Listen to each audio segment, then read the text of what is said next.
This week on Gettin Deep, we've got Alex Fleay, a comedian and Gettin Deep's new history and conspiracy expert. And this week we started with Tartaria, because I know a tiny bit, but I wanted to find out more. And that quickly led into finding all about the Mongolian Empire and plenty of other empires that were existing around the same area. We also got into, what was it about the... We got into the CIA. We got into crack. We got into AIDS. We got into a lot of different stuff. We got into the Opium Wars. We got into the Russian Orthodox Church. You know, we got into a few different things. A very range. We got into several Persian empires. Yes, It was great. So if you're a fan of history, conspiracies, or realistically you don't know about any of it and you're curious, this is the one. Enjoy.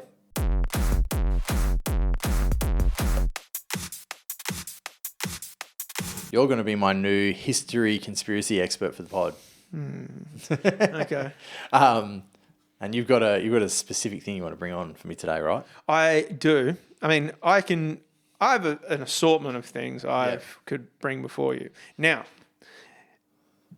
I understand you're curious about the Tartarian realm. Yeah. Now, what do you know about it? What do I know? I don't know if anything's a no in this situation, but I have heard and read that there was, let's say, they believe there was tools that were used at a time period that were like vibrational tools or frequencies tools that could be used to move soil or like anything to like build buildings. So they could literally become like, the buildings were shaped out of like sound waves, I guess is the easy way to explain it. Now you're going into the real sort of deep end of the conspiracy theory now. Okay. Well, the interesting parts of the mud floods. Yeah. Well, the interesting part, there's three interesting things about the theory. One is that area, it was actually drawn on maps, and they called it Tartaria for a very long time. Yeah. Now, if you believe the written history, which I won't tell anyone what to believe, but if you believe the written history, it's because that area, like, it was just called that. Some people called it... Where was it, like on a map? So, originally, the idea was the Tartarian realm stretched from what is basically now Hungary to basically all the way to northern China. That was originally, and then it got and then as new kingdoms and countries formed, it got condensed. And what it got condensed to is pretty much the area north of Kazakhstan. Yep. And east of the Ural or the Caucasus Mountains. Okay. Cool. Yeah. The Caucasus and Ural mountain range in Russia. Yeah. Yeah. Basically where like Europe ends. Yeah. You know, and all the way to like throughout that endless step, and that's where they thought it was. Yeah. And it's named Tartaria because there was a group of people there called the Tartars. Yeah. And what years do they reckon that is? Well,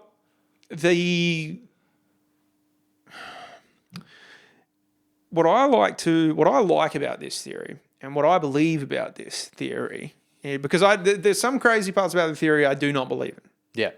But then there's some other pretty wild parts I do believe in. So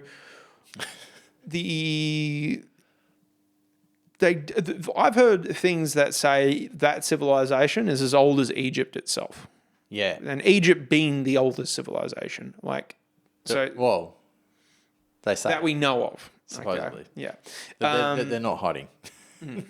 But so some people have said it's older than that. Now, what I really like and what I really find interesting about the theory is that all of the groups that came out of that area that was called Tartaria,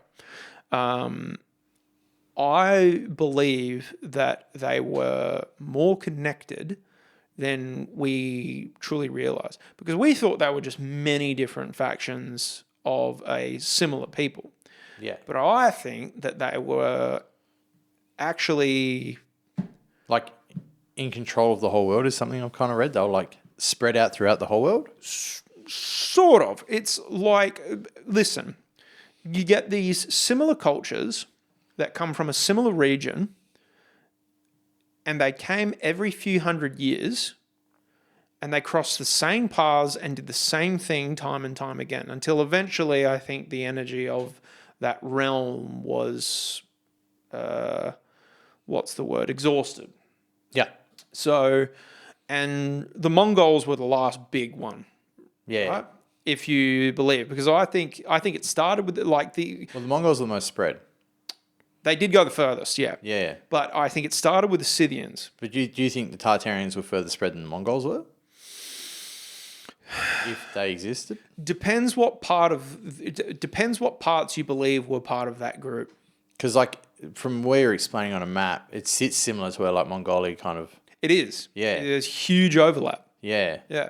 But like Mongolian, or Genghis Khan era, were like not builders. No. They were just fucking travelers. But I believe they were part of the same group.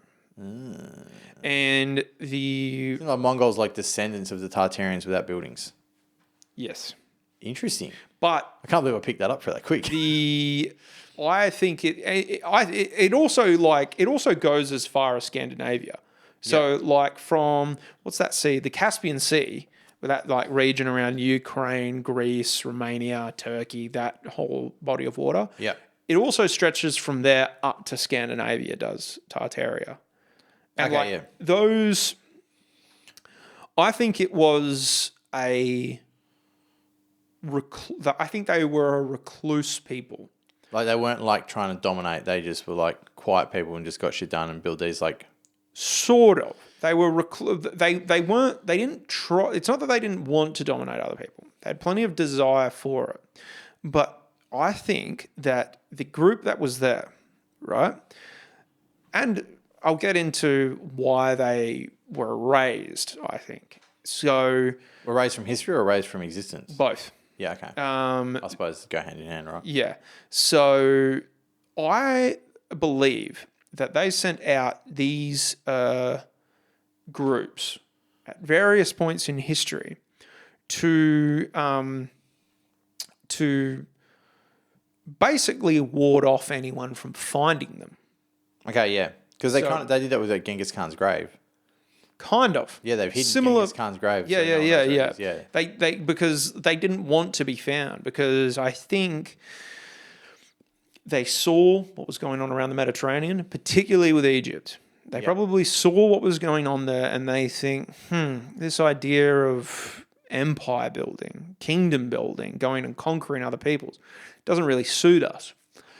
We just want to be left here, but if we just stay here, then they're going to eventually come to us, even though they lived in a fairly inhospitable place. But that's just the nature of empire. But they were spread. Yeah, they were spread out. Yeah. And they think, but we don't want to condense and things. So what we do is we'll go outwards. We'll send out like, essentially these pre-civilized, like these kind of offset civilizations, they were essentially raiding parties to slow the development of other empires and kingdoms. Okay. So the Scythians... That was the Scythians? The Scythians were the first one. Okay. Scythians were the first they were the first recorded big nomadic group. They lived in what is roughly now the Ukraine. Yeah. That was a large part of that territory. Yeah. So you're saying these groups are getting made to raid to make sure other civilizations don't appear, and you think the Tartarians kind of made this group, or you reckon Egyptians made these groups? Or they just kind of appeared? The Tartarians made these groups to ward off larger empires from coming to that region. So they didn't have to have wars. Okay, and I think the how they made them was by taking another group and then mixing it with their own over the course of a generation or two, and then telling them to go somewhere else. And so... But you don't think that might have been like them trying to spread their empire? You think that was them trying to stop other empires? People have got to stop confusing it as an empire. It was more, I think, a confederation of peoples who were loosely separated, but far more connected than you would think over that area and that time period. So kind of like Europe. Kind of. Yeah. So Still on their own ship, but kind of on the same boat. yeah. Yeah. But also, like, if you believe the theory that they had technology, they also didn't want to share it because they knew what it could potentially be used for, which was they saw, like, I think this civilization knew what was going on around the world, or like knew what was going on with neighboring places much better than other people did. Okay. Because I think they had ways of getting around. Because you need to remember, in that part of the world, those are the people who mastered the horse first. Yeah. Like, they figured it out first, and they knew how to use it first, and they used it to its highest potential. So they were getting down to, like, from like Russia to Egypt on horseback before anyone else. Yeah, but we're talking about the same period of time that the pyramids built, yeah? Yes. And I think, like, if you believe that the Egyptians enslaved many, many people to build the pyramids, I think these Tartarians saw that and were like, that's pretty terrifying that they would do that with people and they would build that. What would they build if they didn't have that? Well, what would they build if they had our technology, rather? Yeah. And so... But you don't think the pyramids are done with, like, just normal humans, right? Or you do? The first one, no. Or the three great pyramids, no. I don't think they were done by normal humans. I think humans were enslaved and used to help build parts of them. Yeah. Humans were working alongside another being to build those buildings. But the three great ones, no. I don't think they were built by human hands alone. Yeah, okay. But we'll get to that. Okay. So this Tartarians here, and the Scythians were the first one. The Scythians were the first group that I think they wanted to send out to ward off other people. Now, who were the Scythians warding off, you might ask? What was the preeminent empire that was coming up at the same time as the Scythians? Now, this... Romans? Nope. Great. I don't know. One before that one. Come on. Oh. I can't believe I don't remember the name right now, but I know what you're talking about. The big one. Just say it for me. The Persians. Persians. Now, the Persians were a lot closer to Tartaria than Egypt was. So I think the Tartarians were honestly going, we got to start doing something about this. So what I think they did was, I think they took a bunch of Germanic people. Now, the original German migrants, before they migrated into what is Germania or Germany, Deutschland, before they migrated into that period that is now Germany, they lived further east. And so I think it was much easier for them to get those people. And I think they took Tartarian people, and I think they took these German people, and I think they mixed them, and I think they created the Scythians with them. And I think they set those Scythians up in the region of where in Georgia, or just north of Georgia. Georgia's quite mountainous, in that region, in that channel, to stop the Persians coming up. And of course, the great king Cyrus the Great died fighting the Scythians. So that one worked. The Scythians beat the Persians. Now, the Scythians were, the Scythians hung around as a culture for a very long time, but they eventually died out because they were, being killed by greater powers. But then comes another empire. What's the next big empire after that? Just tell me. The Romans. Romans, yeah. Okay. The Romans came. Yeah. And so... I was right then. Who's the next... What's the next big group to come out of the steppe? That was the Mongols after that. The Huns. The Huns. Oh, yeah. Which are relatives of the Mongols. Huns and the Mongols, yeah. Yeah, the Mongols were 800 years after the Huns, but they were a related people. And so then come the Huns. And people forget this because these groups were smaller, but the Huns were actually not the only group to come. The Huns were just the name that was given to them. But after the Huns actually came many, many waves after of nomadic horsemen. Yeah, like just savages. There were the Avars, the Magyars, the Pechenegs, and the Pechenegs were probably the wildest of all of them. The only reason we remember the Mongols and the Huns more than the Pechenegs is because there were less Pechenegs. Yeah. But Pechenegs were like just feral people on horses. Like they were insane. And then also the Khazars, which this... Oh, yeah. It's Kazakhstan now. Yeah? I don't know. Well, no. Okay. Possibly. I mean, yes, but it depends on how you believe the Khazars first became a people. Because there's a theory, and there's very good historical evidence to back this, that after the Jews were crushed by Hadrian in the... what was it? It was such a famous rebellion, and I was just looking it up today. It's a very famous rebellion, and it was the most crushing blow to Jews by the Romans ever. They killed 500,000 Jews.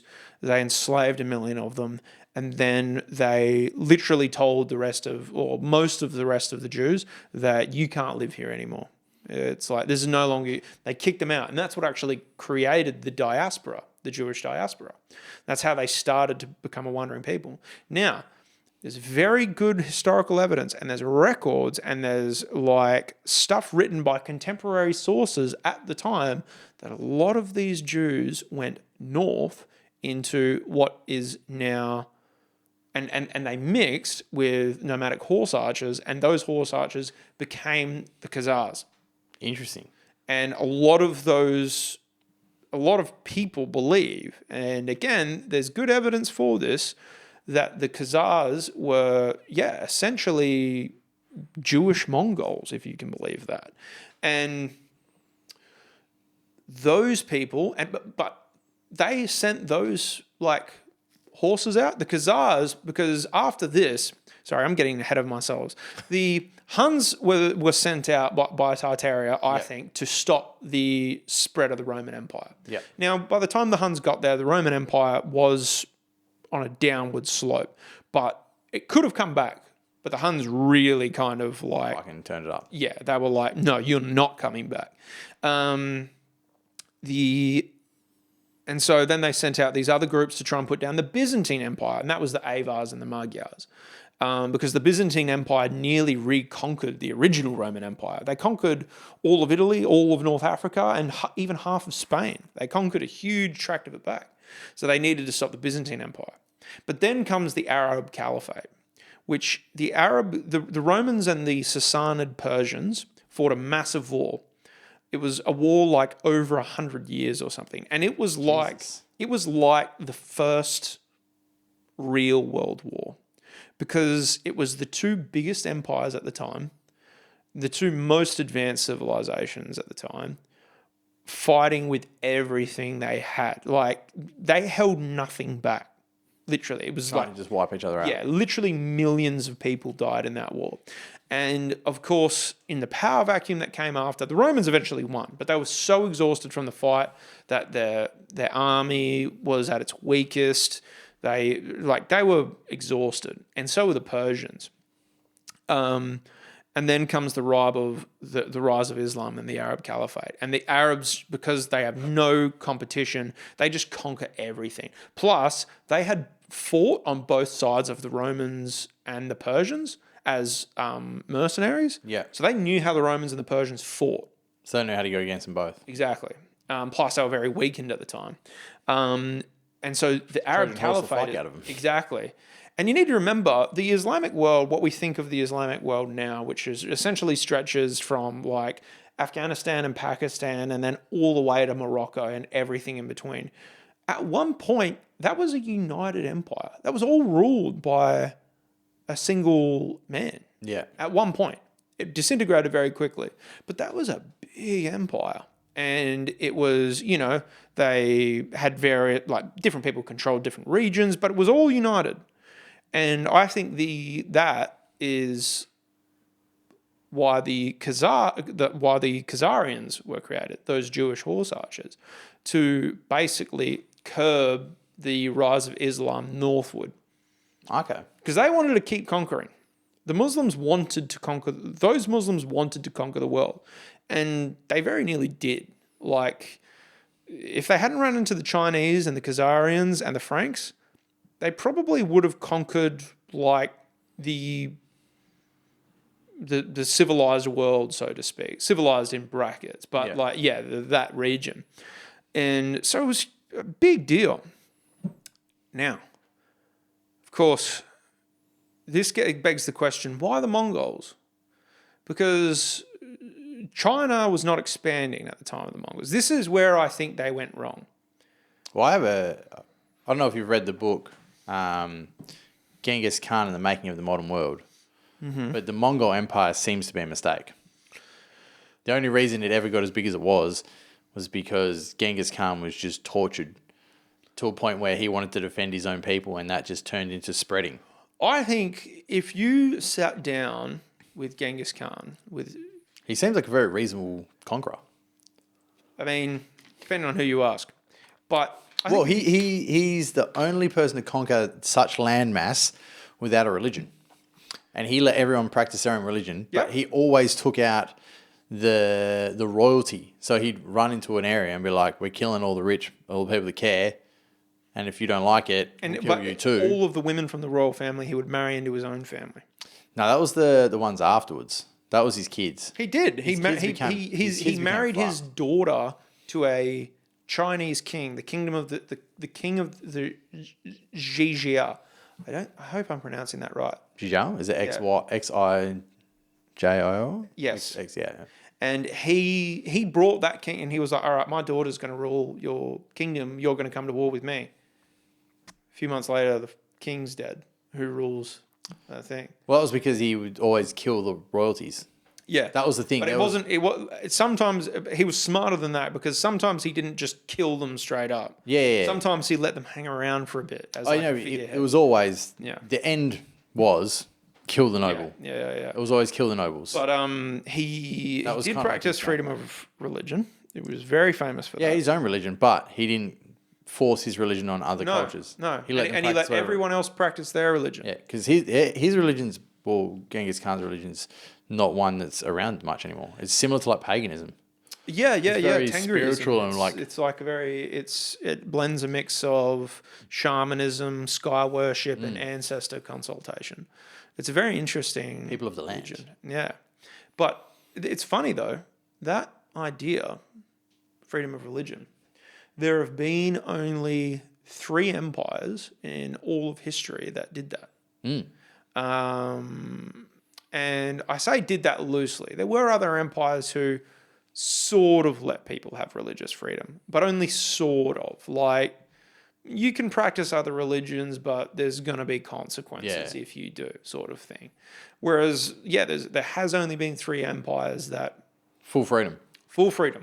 And that was the Achaemenid Persian Empire, which was the first Persian Empire, the pagan Roman Empire, and the Mongol Empire. And that was it. Those were the only 3 empires whoever said to their citizens, you have total freedom of religion, no punishment for any gods you worship. And the American Empire. Yeah. I'm joking. Yeah. I'd slide that one in there. Yeah. But no, it's a fascinating thing. But I do think the Mongol Empire was a mistake by the Tartarians. Okay. Because I think they never intended... In fact, I think think the Mongol Empire was what caused the Tartarian Empire to cease to exist. I think that was the first thing that kind of pushed them aside. So you think Tartarians were still running around at the time of the Mongols? Until the Mongols were there. I think they were smaller. I think they were more condensed, but I still think they were very much a group. Okay. And I think they created the Mongols because it's kind of like when there was no preeminent empire that was really there to worry about. The Byzantines were very weak. The Seljuks were not at their strongest. The Khwarezmian Empire was not really a threat yet. The Chinese Empire was divided between several different kingdoms at that point. The Arab Caliphate had divided. There was no real legitimate threat to Tartaria at that point. but what do you do if you're not going hunting? You're making arrows for the hunt, sort of thing. So they've got one in the chamber to go. I think this one gets out of hand. I think it gets bigger than they can manage, and then along comes this super intelligent, super charismatic, super effective leader called Genghis Khan. And I think they let him loose before they want to. And I think he conquers China and he conquers the world. And I think he lays Tartaria to waste. So why do you think they deleted Tartaria then? 2 reasons. One, you need to remember that map, that region, or roughly that region, what that region would become, on maps until the early 1900s. There were many maps made Still said Tartaria. that labelled that as Tartaria. Now, some people say, well, that's just because they didn't really know what was there. They didn't really know who owned it. It was a contested area, so it was just kind of generally named that. But That was the leftover name from the previous. yes. But so your question was why they erased it. Yeah. Well, one, I think the Mongols did a pretty good job of Erasing the people. erasing it. Yeah. They did that to a few different peoples. Yeah. They wiped out quite a few cultures. Yeah, there's a reason why there's no more Khwarezmian Persians. So they were good at that.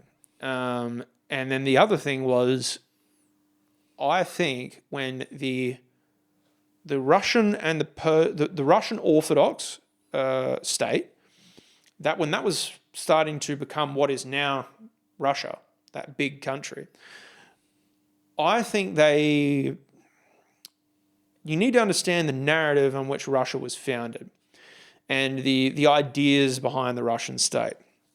So after, sort of towards the closing of the medieval period, sort of like 1500s, around Ivan the Terrible time. Yeah. You know Ivan the Terrible? I know of. Yeah. So that was when they were sort of starting to modernize. They were sort of starting to stop becoming this kind of they were stopped being seen as this barbaric backwater by other European states, which they never really were. They were really an advanced culture relatively. Russia? Yeah. Yeah. Yeah, because they were founded by the Rus Vikings, and then the Rus Vikings, expanded from there. And I think that as they were expanding, they came into contact with several Arab or Muslim powers. And I think at first they were worried. I think they found traces of the Tartarian Empire. And I think they decided that it was both better to forget this was here, and B, not allow anyone else to lay credit to what was here. Yeah. Because That's very Russian. Yeah, because it was... for Russian history anyway. Yeah, because... That's the same as with Genghis Khan's grave. Yeah. The Russians are the ones that want to fucking find it and destroy it. Yeah. Yeah. Well, he fucked the Russians up pretty good too. Yeah. Genghis Khan real fucked Russians up. Yeah. They definitely hated him. And I think the main reason why they wanted it to be forgotten and why they probably wiped it out is because there are several theories as to why they wiped it out. And many of them I think are right. But I think the main one was the fact that if they laid claim to it, people could refute it. Yeah. But if they let other people lay claim to it, it would be added to their glory. Yeah. So if they delete it, they can just have it. Exactly. So the Chinese Empire had been reformed at that point. There was a Persian state that was very powerful at that point. There was the Ottoman Empire, which was the preeminent power at that point. All of these, and Russia was in contention with all of these other powers, and mainly with the Ottomans and the Persians. Yeah. And I think they knew they would be told that someone would know that this is not theirs if they laid claim to it. Yeah. I think they knew that. And I think the Russian Orthodox Church did, because we need to remember the church and religion is always the real power behind crowns. Religion. I'm starting to get this weird thought thoughts and like information on like religions always being the wars, and there's like it might be a cover for something deeper and darker. We've talked about this. Yeah.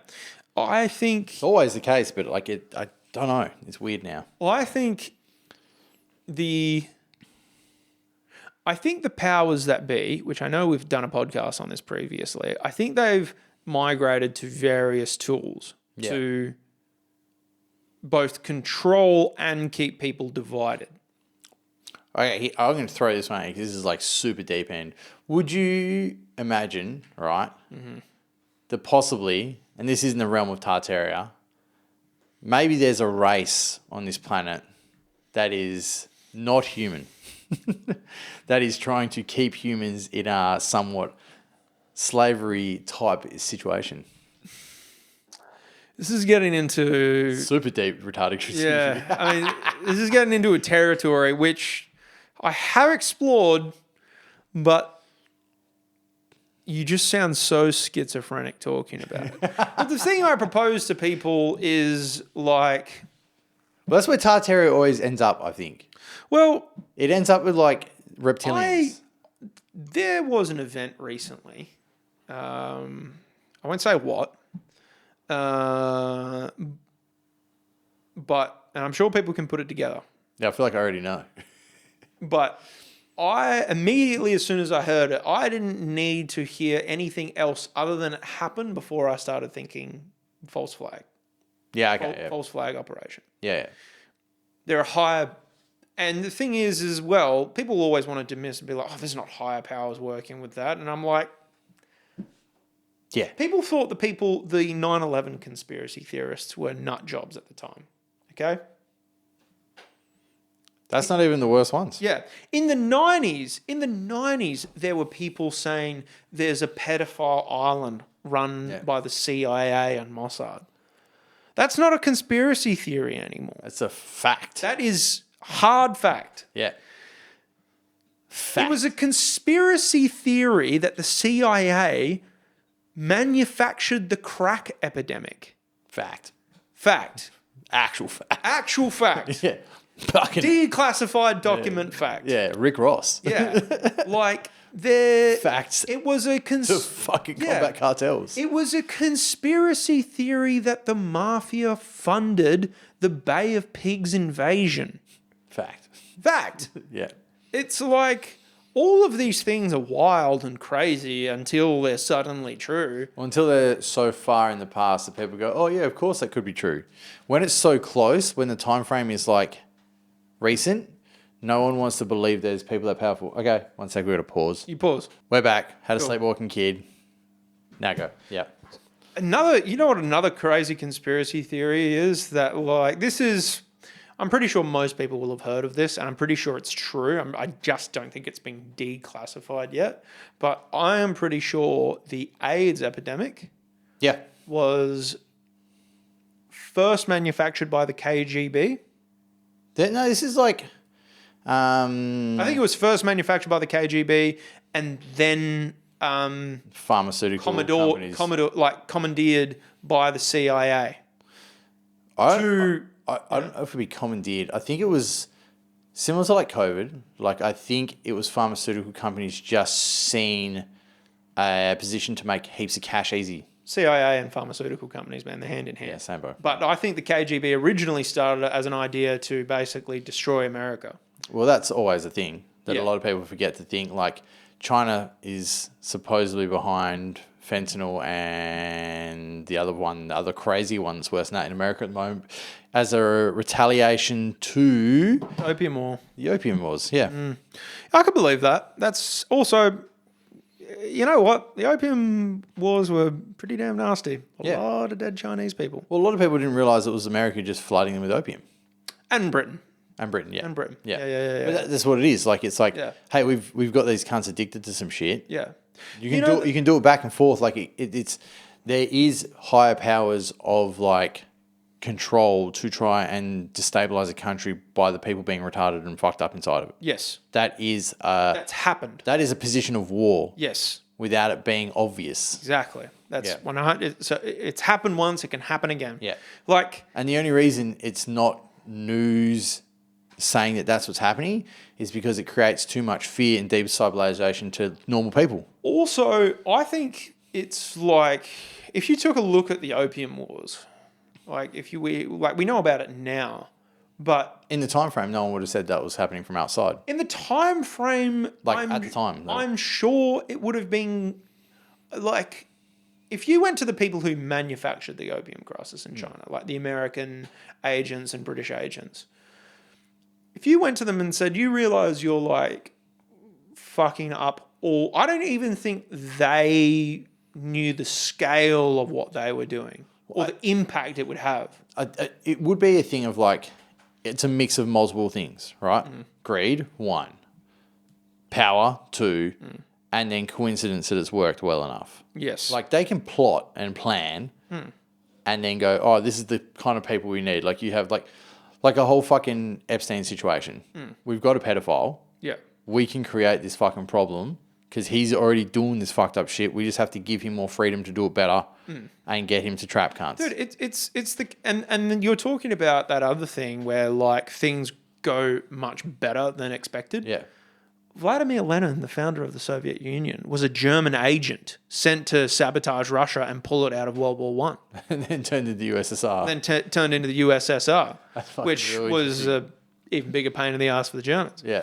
And then the plague, like that's sort of, this is getting again into conspiracy theory, but the plague, there's a conspiracy theory that the Mongols were going to reattempt to conquer Europe because their Khan died and they had to go east. And Mongol law dictates that Mongols cannot go to war until if the Khan dies and a new one is elected. Okay. Cannot be at war. And so the Mongols had conquered pretty much all the way up into what is now Germany. This is like Kublai was in power, yeah? Or was it after that? Ogadai. Yeah. So Ogadai was the son of Genghis. Yeah. So it was Kublai as well, wasn't he? Kublai was the grandson. Grandson. Okay, yeah. He was the one that fucked it. Kublai was actually a great Khan. It was his son that fucked it. But the thing was, Kublai set up the scenario for his son to fuck it. I was just getting greedy. He was getting greedy and he started taking Mongols off the steppe. Yeah. Which was, look, a lot of them did stay on the steppe anyway, but so many of them came off the steppe that they pretty much lost their super weapon. Yeah. Which was the Mongol horse archer.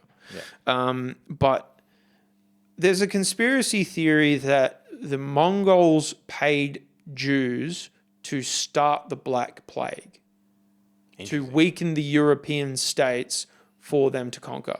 Because makes sense.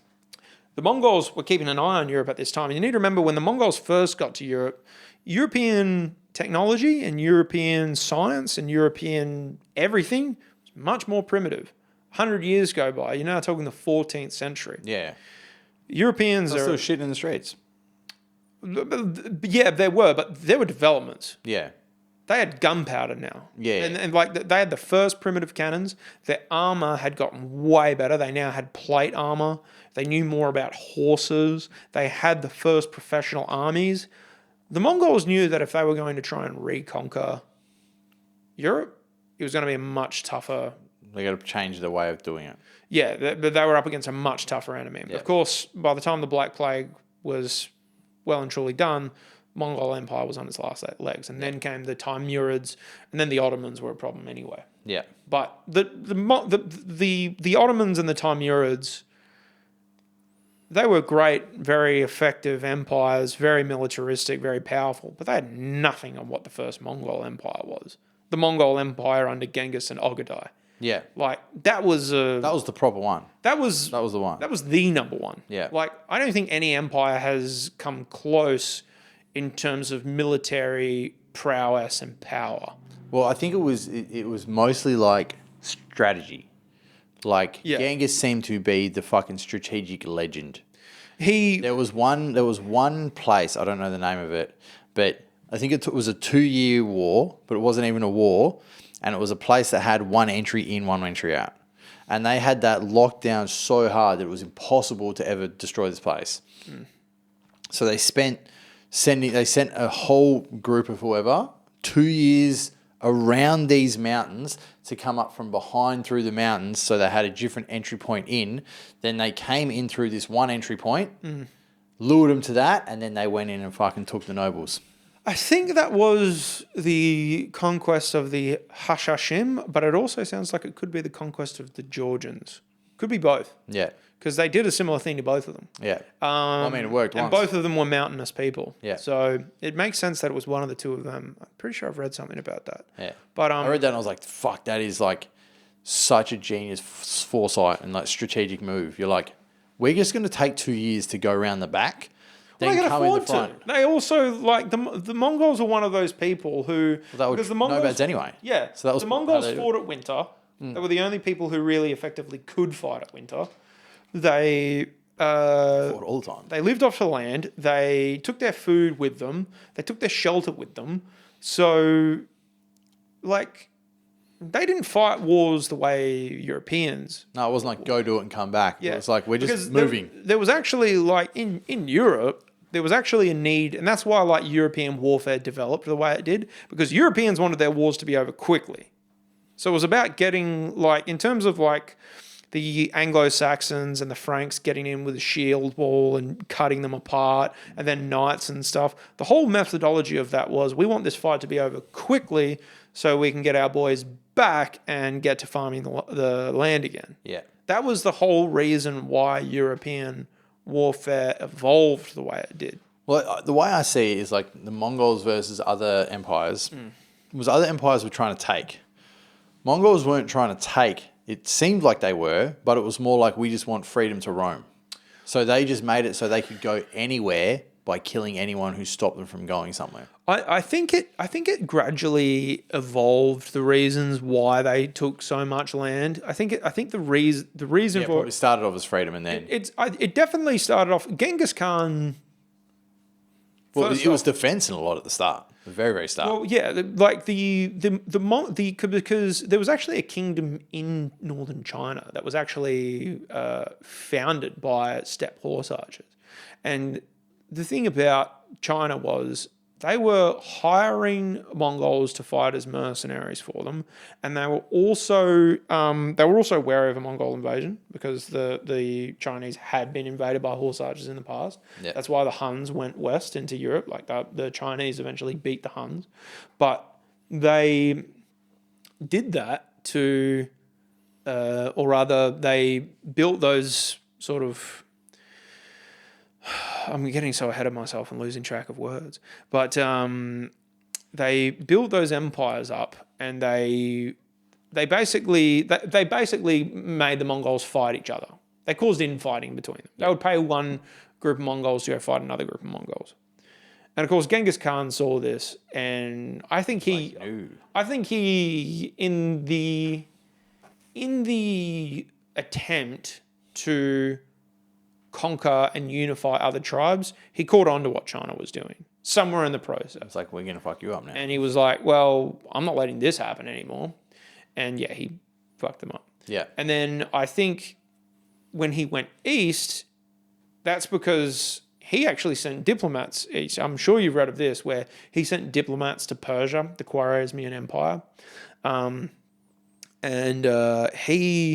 He sent diplomats and envoys to them. And traders. Yeah. And they killed them. And Genghis Khan was the first to make a fucking mail route.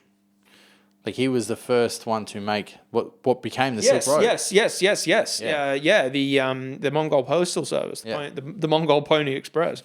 Yeah, for all intents and purposes. Yeah, he did.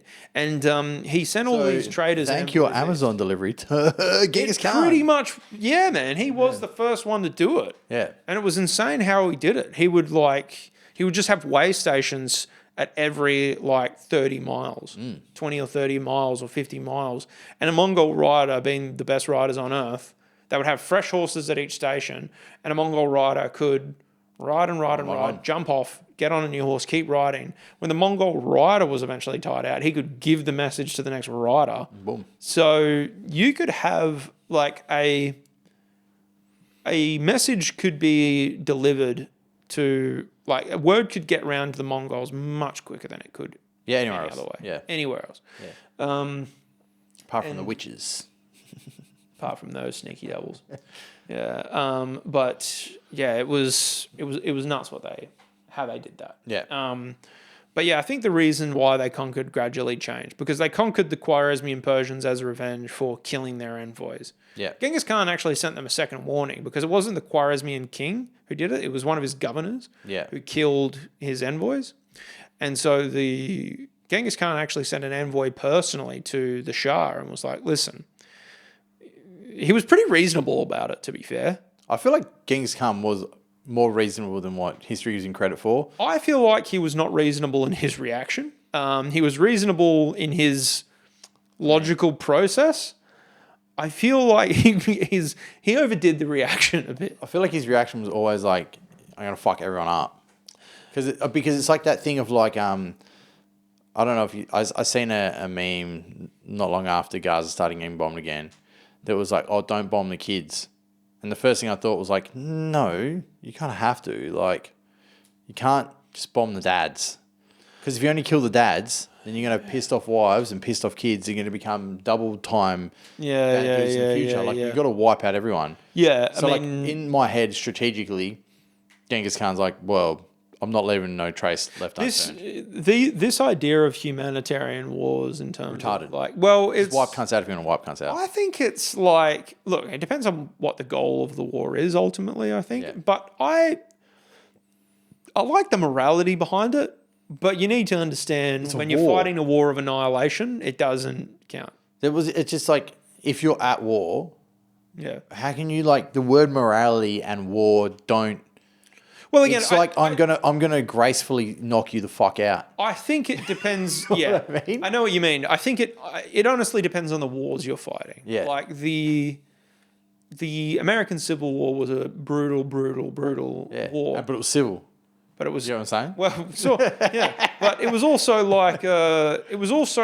like there were atrocities committed by both sides. But in the big scheme of things, it was like a very relatively. Like, it's fought between armies and civilians are not to be fucked with. There were cases where civilians were fucked with, but those were rare. They were not. Yeah, but that's an inside country war. You know what I mean? That was like a war that was inside a country for people inside the country. It wasn't like countries going to war. You know what I mean? Like that was an ideological war inside. True. Versus like that was them trying to come to... it was a disagreement of ideas inside a country versus like a religious war. Yeah, that's a isolated war. Most wars in history are fought with the intention to annihilate. Yeah. Like the vast majority of wars. Yeah. There's very few wars that are fought for moral reasons and are fought morally. Yeah. Like the Civil War, I think, is like we have a disagreement on morals. Yes. Whereas like if you look at like... the vast majority Israel of history, versus Islam at the moment. Yeah, they can say it's morals, but most it's like, wars are economic, racial, or religious, or entrepreneurial. Yeah. Like sometimes people just want to, which I suppose is economic, but like that's still power. That still works in the power boat. Yeah, of course. It's most wars are not fought for morality. No, I mean the American Revolutionary War. I would say that's probably in the same boat because that's freedom. That's freedom, but like also even the British attempting to reconquer the Americans back. Yeah. Because the Brits still kind of considered the Americans to be British. Yeah. They didn't want to didn't want to leave them on their own. They didn't want to wipe them off the face of the planet because you're British. Like we don't want to kill you. We just want to bring you back into the fold. But also they're like, you've now conquered land that we didn't have before. So we want you in our team. Well, that was another reason why the American Revolutionary War happened was because the provincial governments, like the population of America was growing so quickly at such a rate and they wanted it to grow more. That's why they actually wanted to let in immigration from other countries. Yeah. It wasn't like people think it's this narrative of, tax without representation. That was part of it. But it was a lot of different things going on. The provincial governments wanted to expand westwards and find new colonies. Of course, if the British government allowed that, they would have been in further war with the French and Spanish empires. Because you need to remember that the west coast of the United States, that was all Spanish territory until like the 1830s, 1820s. Yeah. Mexico. Yeah. And then like the French controlled like the middle of America for a long time. They didn't really settle it because it was such a big area and like they didn't have enough manpower. But like Louisiana was a French city for a long, or not Louisiana, New Orleans. Oh, yeah. New Orleans was a French city for the longest time. And Americans wanted to expand and they wanted to allow more immigration from other non-British countries to supply that expansion. And the Brits didn't want to do that because they didn't want to have another war with France and Spain because they only just wrapped up a war with them 20 or 30 years ago. Less than that, actually. About 20 years ago. So there was very good reason to like keep the Americas under control beyond the fact that they were a tax necessity. So yeah, it was you know what's so interesting about the Revolutionary War? I love reading about how like the men who founded it, like the founding fathers, they were young as fuck. They were young as fuck, a lot of them. Yeah. But they all disagreed with each other more than they fucking agreed. Yeah. Because they were a bunch of fucking teenagers. Yeah.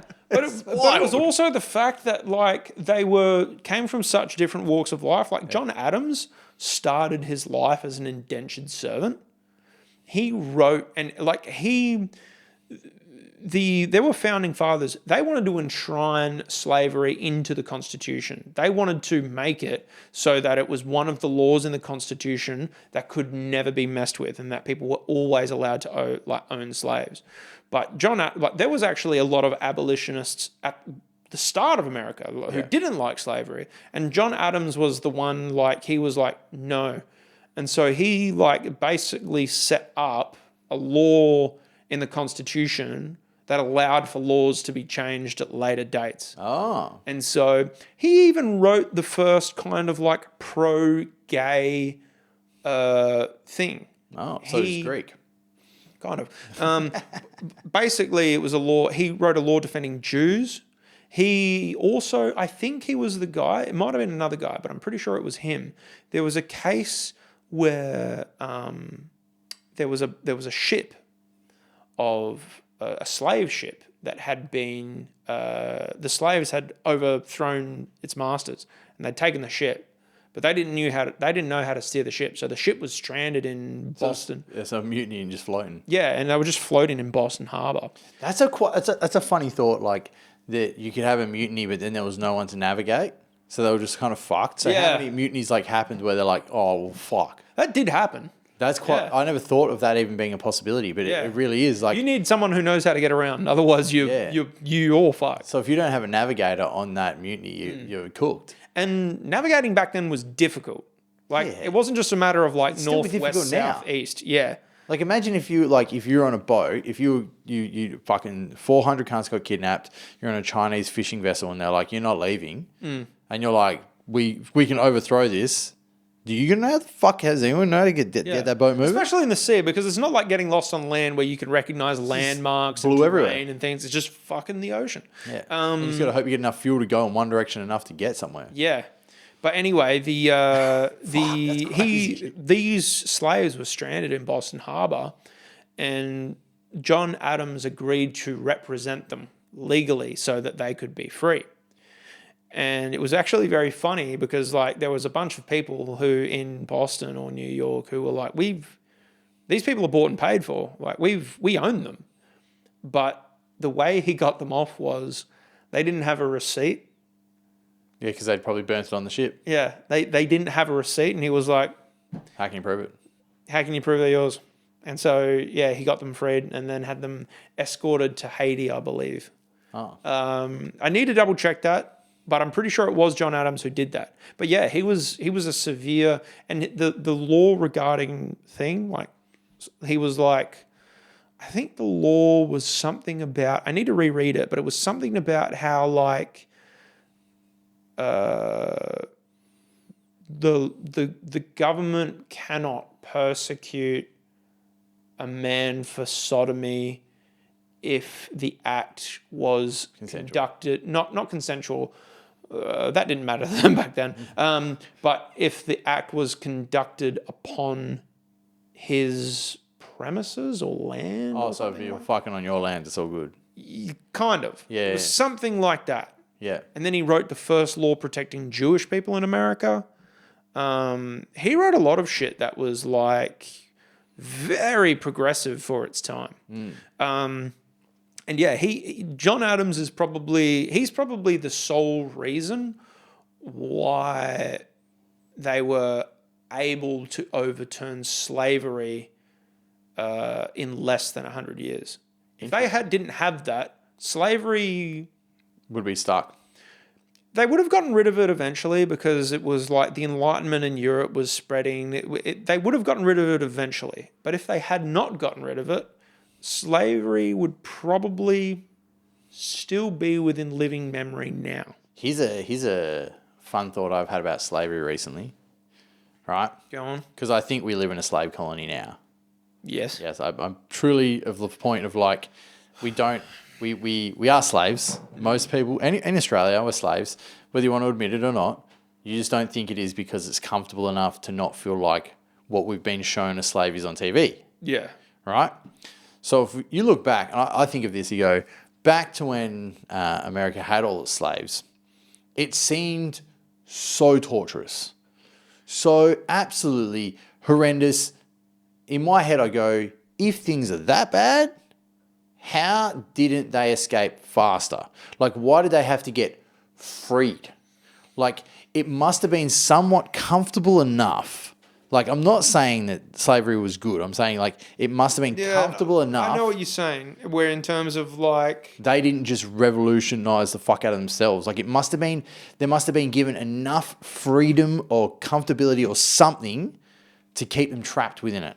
I just don't think that African American people are too strong, I think, to have been truly fully enslaved without some kind of freedom. Like, not full freedom, like you can go venture and do whatever you want, like you can do now, but like there was enough comfortability there to be trapped in that cycle. Well, I know that's the case. There were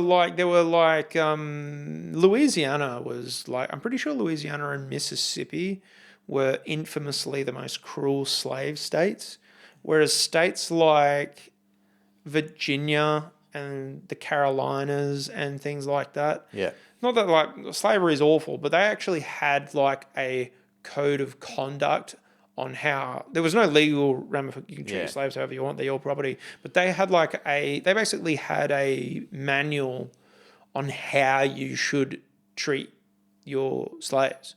Okay. And like in terms of like, this is how you get them to cooperate, and this is how you can get them to be friendly, and things like that. I mean, Louisiana and Mississippi were very notorious for just being like, no, just fucking torture. Just kill them. So that shit happened too. Yeah. I don't doubt that there was horrendously fucked up shit going on, but I just don't. But in terms of, I know what you mean, where it's being like widespread, like that's guaranteed. Everyone was suffering. Like that the idea of like, you know, the dog the wolf becomes a dog if you leave food out for it or something like that. Yeah. That idea in terms of like Stockholm syndrome only works if they're happy enough. Perfect example. Yeah. That's got like in my head. I think about it a lot. I'm like, it must have been somewhat comfortable enough. Like, I'm not saying comfortable is like sleeping in a fucking comfy bed in a nice house. Like for us, that's what our comfortable is to continue in our slave colony. But like realistically, it's a trick, it's a trap, it's a carrot at the end of a stick that we can never get. A great example was, if you actually go back to ancient Greece and you look at Sparta and Athens, was Sparta like basically got their slaves from birth because they had a class of people called the Helots. And the Helots were essentially people born into slavery. You were born and you would be slaves to Sparta for your whole life. Yeah, but what confuses me, right? Maybe it's just because I'm just so much like. But I'll get to it. Yeah. Okay. Like, hear this out, because this is where it gets interesting. Yeah. The Spartans treated the Helots so cruelly to keep them in line. They did culls on them. part of the initiation of young boys to become men, they had to raid helot villages. And the reason why they were so cruel to them and culled them and killed them so much was because there were constant helot revolts, but also because the helots had outnumbered the Spartans by like a margin of like 10-1. But the Spartans, to be a Spartan, you had to be like an excellent warrior, right? Yeah, like every Spartan. Yeah, was like they would underfeed the helots. They would get them drunk a lot of the time. They would actually like bring Sounds like helot. What's going on now? Yeah, they would underfeed them, feed them bad food. They would walk. Macca's and pubs. Yes, they would literally bring a slave into the common barracks because the Spartans were very conservative drinkers. They frowned on drunkenness, and they would make a slave drink wine until he was drunk, and he would fucking behave like an idiot. And the elder Spartan would go to the younger Spartans like, "Is this how you want to behave?" Whereas the Athenians' concept of slavery was very different. In Athens, it was written into the law that there was some kind of thing. I'm misquoting, and like it's much more complicated than I'm making it sound. But basically, I think all of this is really yes. There was a thing in Athenian law which said a slave must be able to purchase his own freedom. The slave has to have the hope of freedom at some point. Like, yeah, not that they can actually get it, but there's a hope there. The belief it can come. Yes, it was something along the lines of carrot at the end of the stick. It was something along the lines of like this is sounding very similar to real life now. Well, it's kind of like a slave that earns money. Like a slave can earn money separate from his master. Yeah. Like a slave can do things. So he can get himself free. So he can make money to buy his freedom. He can't make money from his master because that's his master. But when his master's not using him, he can go work for another cunt and make money and then buy his freedom. Yeah. And the master's not able to take away the money he makes from that other man. That was legally protected currency. That sounds like a better deal than what we got here. Yeah, funny that. But that was... I'm making it sound much simpler than it is, but that was a thing in Athens where like... And that was those were the two that was the two juxtapositions of slavery. You know, that was the two polar opposite techniques. And you know what? Funnily enough, the Athenian technique worked much more effectively because the Romans adopted it.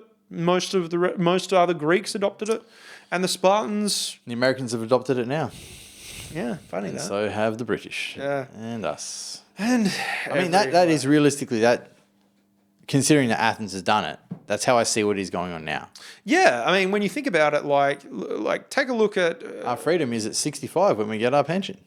Yeah, and like 67 now.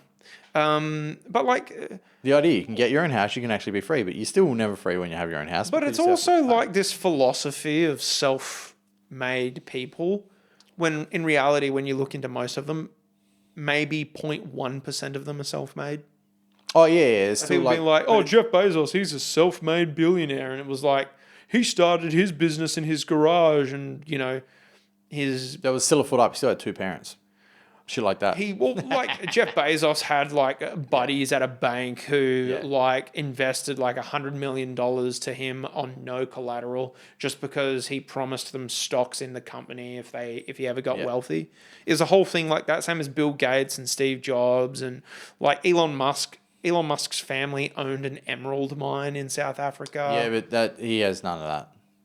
His dad's like a known fucking bullshit artist as well. It's quite funny. I've done some research into this. I was like, this is very interesting. Oh, Elon's dad is like full-blown, full of shit cunt. Elon hates him kind of thing. What do you mean he's full of shit? Like he just makes up ridiculous stories that have like no truth. Like what? Tell me one. Well, supposedly like these mines he had didn't really have them. He like had a bit of a share in it kind of thing, but didn't really get anything from it and was just like trying to big up himself and like, yeah, I've got all this shit.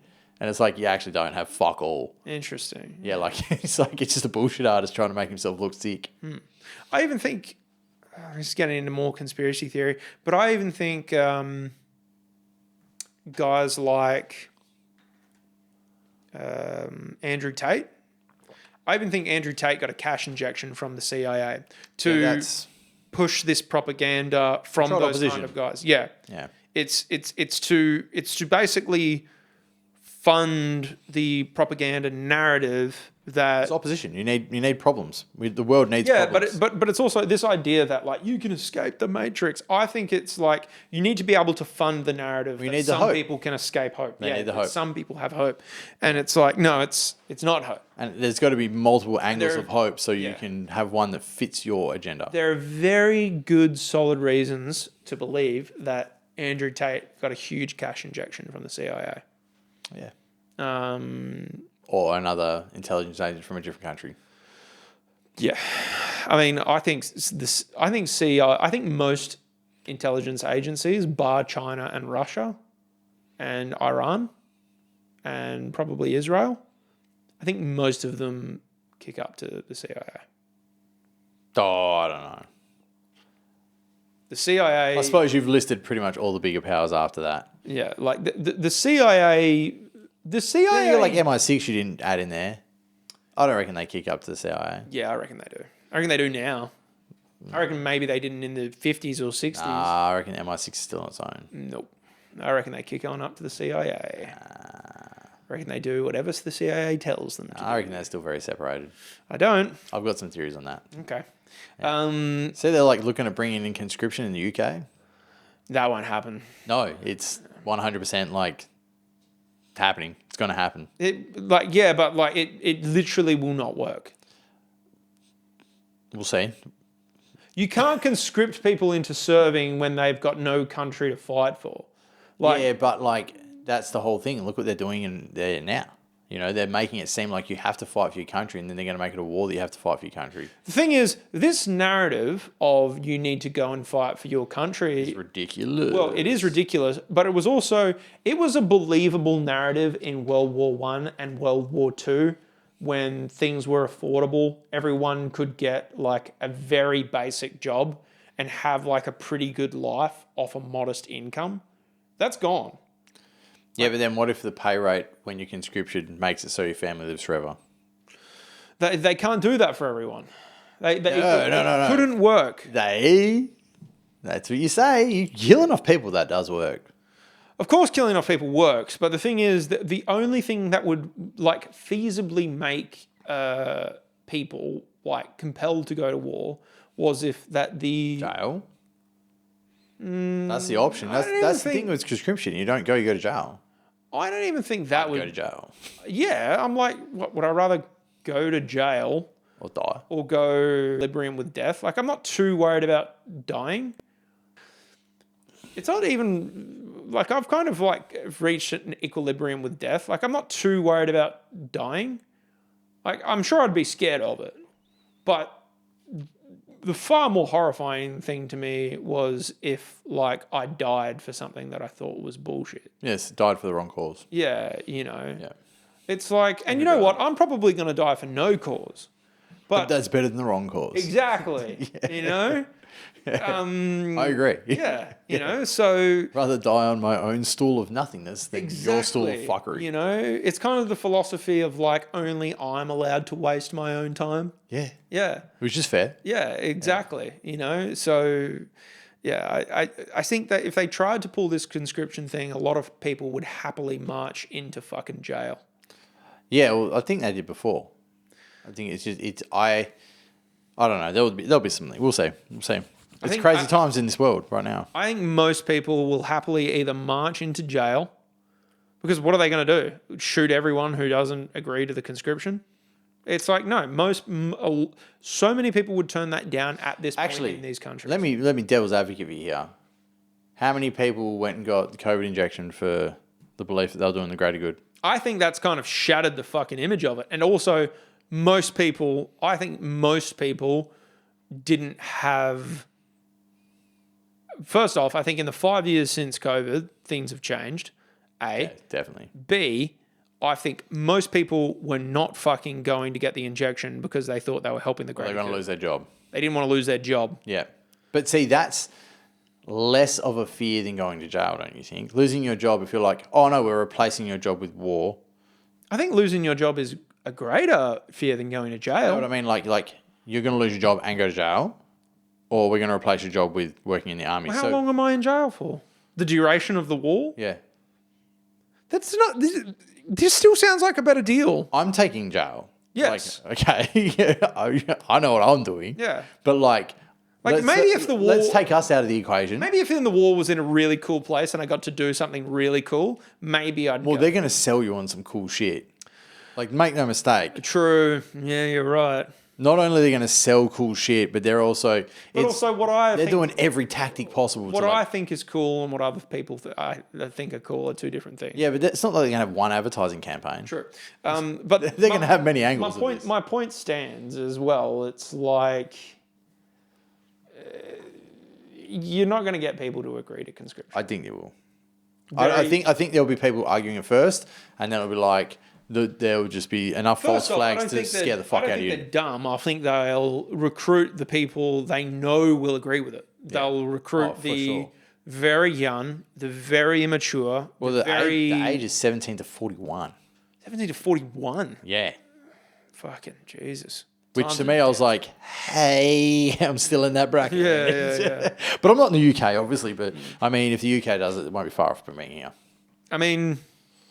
It would also be like, you could just be like, and I've spoken to Andy about this, but like, you could just be like, listen, you can give me a gun, but that would be a mistake because then I'm just going to shoot the wrong people in protest. It's like, just turn on your drone. Just like they already know I'm going to do that. Yeah.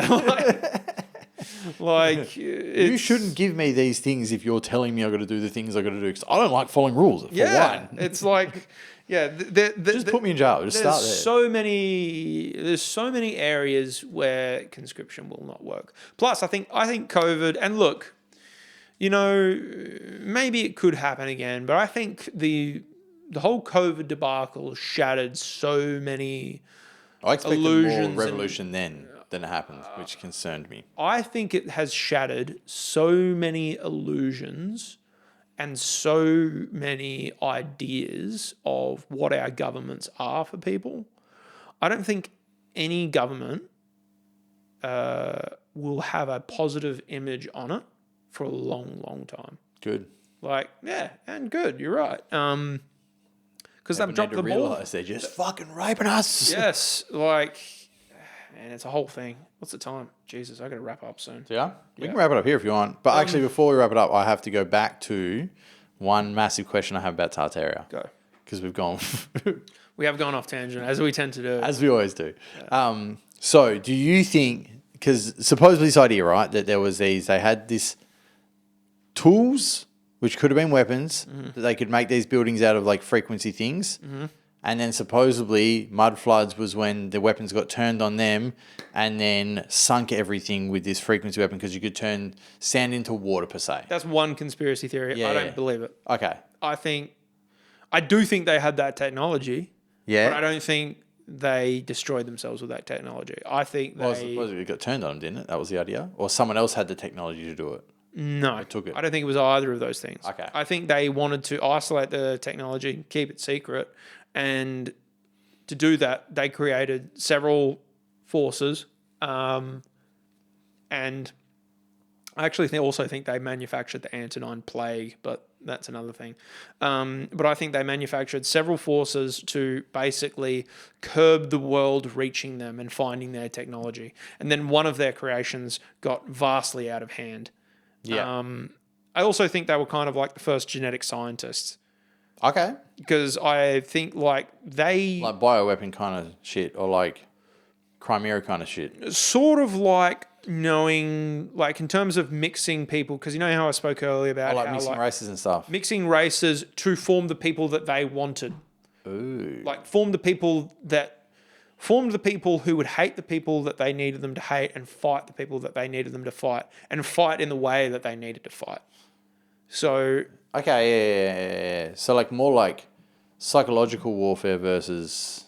Kind of, yeah. Medical and psychological warfare versus, like, what Egypt was, because I guess, like, Egypt was kind of like the opposite end of the spectrum. Yeah, Egypt was very much a go and kill your enemy, dominate. Yeah. And they were like, how about we create hate and breeds and... Yeah. Yeah. Now, How they got that technology is another thing altogether. Now, some people... Well, I believe that, 10,000 years ago was when people were definitely here. What do you mean? 10,000 people was when... No, 10,000 years ago, there was definitely there was stuff going on way before what we know. Well... There's too many megastructures. There are things that... make no sense. There are things that make me believe that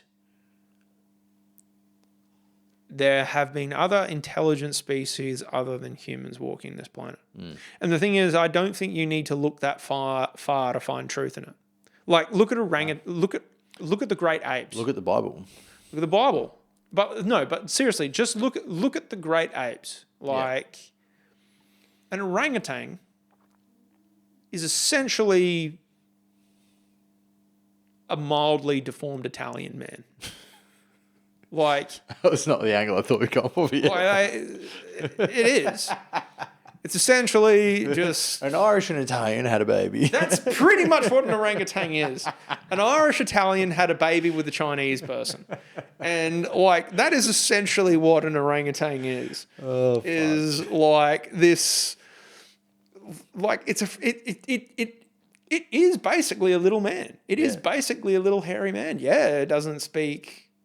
What we speak. But that doesn't mean they don't communicate. they can use tools, they can drive, they can understand like words and like read words. Well, they're more free than us, realistically.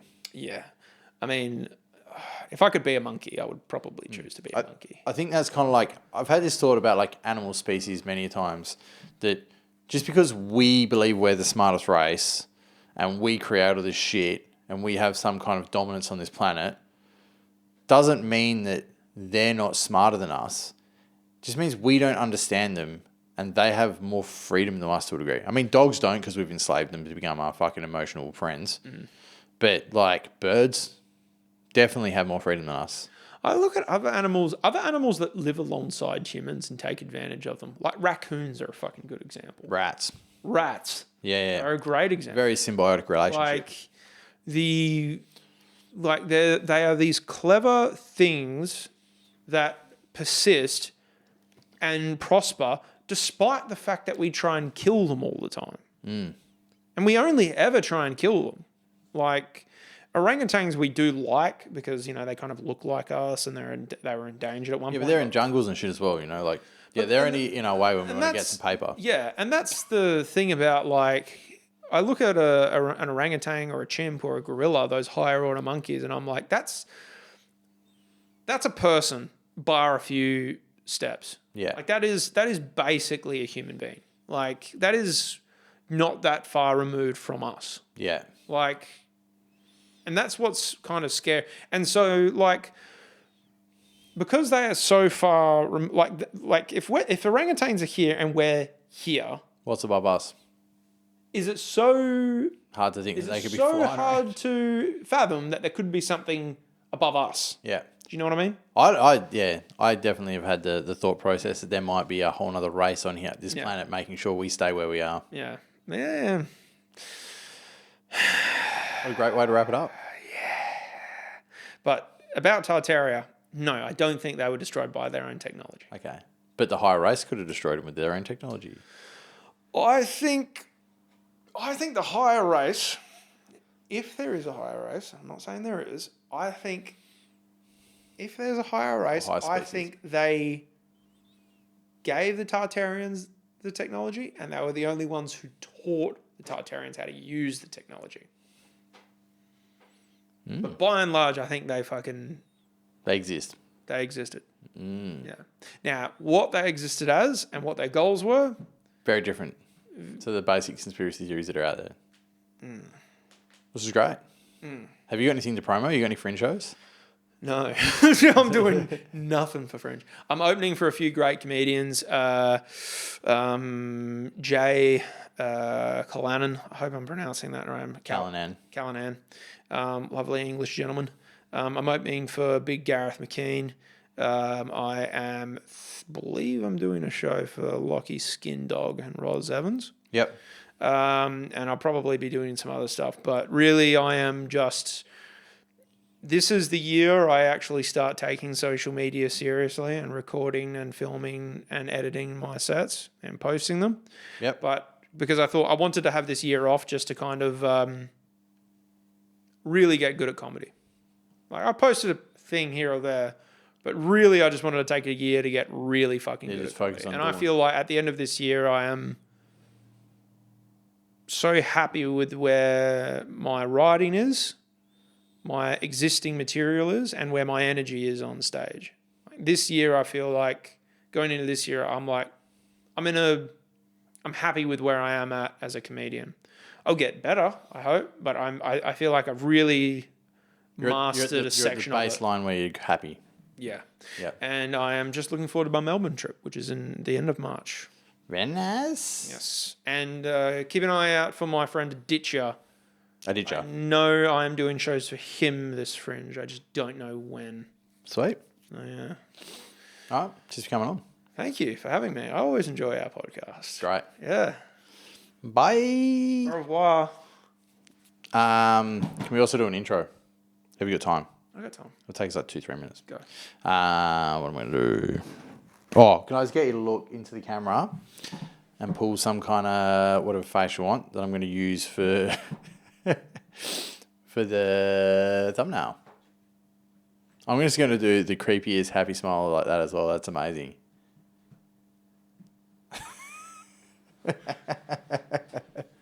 I have no idea. I probably look hideous. It's fucking funny. It looks like you're like evil. Like Good. evil, like happily evil, like Dude, conspiring. I've been so into the TV show Welcome to Derry. Oh, I haven't been watching much TV lately. You would enjoy Welcome to Derry. Yeah, it's horror. It is so... What's it on? HBO? There's a couple of good things on HBO. I might have to delete Disney and do HBO. I haven't really been watching anything. It is such a good, fun horror show.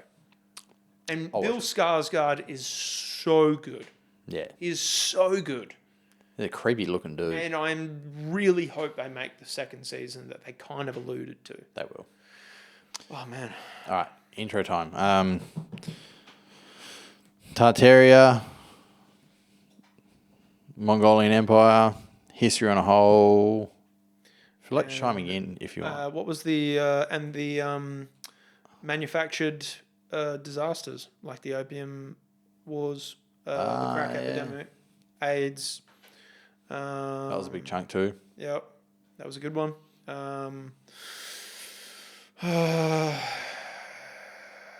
All right, so I'm going to introduce you as Alex Fleay, Okay. comedian and Gettin Deep's history expert. Mm-hmm. That's going to be so people know you come back. That's what we're getting Nice. into. History and conspiracy expert. Should I say that? Sure. Okay, cool. Don't call me an expert. No. History. Okay. Do you want me to tell you the explanation of this? Sure. So, do you know how to become an expert in anything? How? Say you're an expert, Okay. and then boom, you're an expert. All right. As soon as you start saying it, people start repeating it, and then they go, "What's your credibility?" I've been on podcasts talking about it. Boom, expert. So, like when I was, All right. I like this narrative. Go. this is like so the 4-hour work week exposed this to me, and then I tested it. And how do you think I wrote a fucking book? Jesus. Yeah. Right. Okay. You just decide one day, you have enough information to do it, you speak about it, you treat it like you know, and then boom, that's how literally every expert is built. I'm an expert on masturbation. No. Yeah. So that's it's fucking like, I wrote this book, was like, I know everything about this. I can just write the book and then I can publish the book. And then when I publish the book, I can tell everyone I'm an expert. And then I did that and I was like, that's literally it. That's pretty nuts. Because that's all it is. And then you look at every expert that is any expert in anything. And you're like, what's your qualifications? Oh, you just one day started being an expert. And that's how the world works. Media is dumb. I like this theory. Humans are retarded. I like this. I like this. I like this. Yeah. I need to start writing a novel. I've got another one on the go. I've been lazy. I really should fucking go back to doing that. I'm only 8,000 words. I'm such a procrastinator myself. Oh, dude, I'm writing like my Burning Man experience and like Oh, Jesus. and like all the lessons. I listened to learned. some of that podcast where you were talking about it. Yeah, there's like that's like a fucking nugget of like how much is in there. I literally like chronologically like saying what's happened and It's simple shit like I got called belligerent twice at Burning Man. Belligerent. Yeah, and like I thought belligerent was just like drunk and like partying, and then I've recently found out that it was like aggressive and hostile. That's not how I would describe you. I know, but then I was like, why would someone think that I'm aggressive and hostile? Because like I'm not, and even when I'm blind drunk, I'm like not even aggressive or hostile. But then I was like, that's just how Americans see me as an Australian. You might be a smart ass, but you're not belligerent. No, but I think like because Americans are so like soft. Yeah, they're very soft-spoken people in comparison. Yeah. Like I am aggressive, I guess, in their respects because I'm like passionate. Yeah. But they're not like passionate like the way I said. So when I'm telling a story, I'm like fucking. Bleh. I feel like Americans.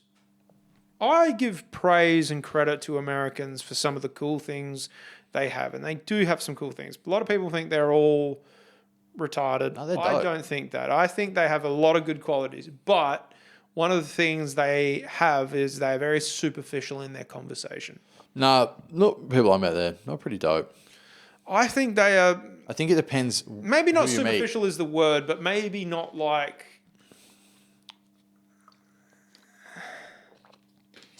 They soft-spoken. Yeah. Soft-spoken comparatively. I think they're just not. And when they're passionate about something, it feels like you can't tell they're passionate about something. Yeah, they're not like us, not like me. Anyway, I know I'm like. Bleh. Yeah. I've been told I'm full on many times. I'm like I'm stoked about this thing that I want to tell you about, cunt. I know. I can tell sometimes. Like after you've had a really good set. Oh yeah. I'm stoked for you when that happens. Like, yes, it worked. Yeah. That new joke about a baby. I love that joke. Have you heard my new part on it? You wouldn't have because I've only done it twice. So about my kid as well. So I was like, I've done that drain abortion joke. Mm-hmm. I've been telling that joke for a few weeks, and like, of course, karma's come back at me. And recently, my kid has been really, really sick, and I had to take him to hospital. Mm-hmm. He had this really bad fever and a really sore neck, and I took him to hospital. And they were like, "Yeah, Darcy, your son is really sick. He's got meningococcal." And I was just like, what the fuck has this got to do with him having a small dick? He's 9 years, like.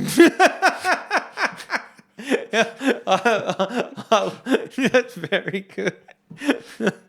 Yep, I like it. Yep. Yeah, and then I was going like my kid's sick. Like, can you help him? They're like, yeah, he's really sick. Like, he could die. And I was just like, why the fuck are you like? I know. Like, can you help him out? And then I'm like, unfortunately, this is all true as well. Like, he does have a small dick. I've seen it. He's 9. That goes back to that sketch idea I have. It's not even a joke I use on stage. It's just a very funny image I conjure in myself.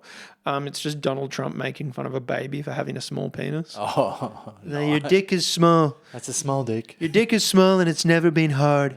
I've been hard loads of times. I get hard whenever I want, all 4 inches of me. That's your tiny dick. Your tiny little penis. That's dope. And that's like, I think of that sometimes and it just fills me with such joy. I love that. And it's so dumb. That's what's funny. Yeah. It's exactly what's hilarious. People tell me, be like, meningococcal when you're teasing your kids. It's like, people tell me, be like, your sense of humor, like not the jokes, because sometimes people tell me, be like, the jokes you have are like really smart and well thought out and well written and well performed. And I'm like, oh, thank you. And then they'll be like, yeah, but actually talking to you, the things that make you laugh are fucking stupid. And I'm like, that's most comedians I know. Yeah, dumb shit is hilarious. Like, Martin Darcy is, I think, a great comedian. But the shit that makes him and I laugh. Oh, yeah. What makes him laugh is like the most ridiculous shit. Oh God, the cringiest things on earth. Like just but what's more horrifying is it's making me laugh too. Yeah, and I'm like, why do I find this funny? Because it's so far removed from existence. Yeah, I know. That's what I think it is. Yeah. But you know what I think that is? Why comedians develop that sense of humor is because we spend so much of our time in breaking down real life. Well, yeah, we spend so much of our time breaking down and observing real life that only the complete and utter nonsense actually tickles our funny bone. I've kind of felt like that forever. We find the funny in the real existence where everyone finds the seriousness. So in the real stupid is where we have to go. Yeah. All right, we're going to start. Feel like chiming in at any point. Go. This week on Gettin Deep, we've got Alex Fleay, a comedian and history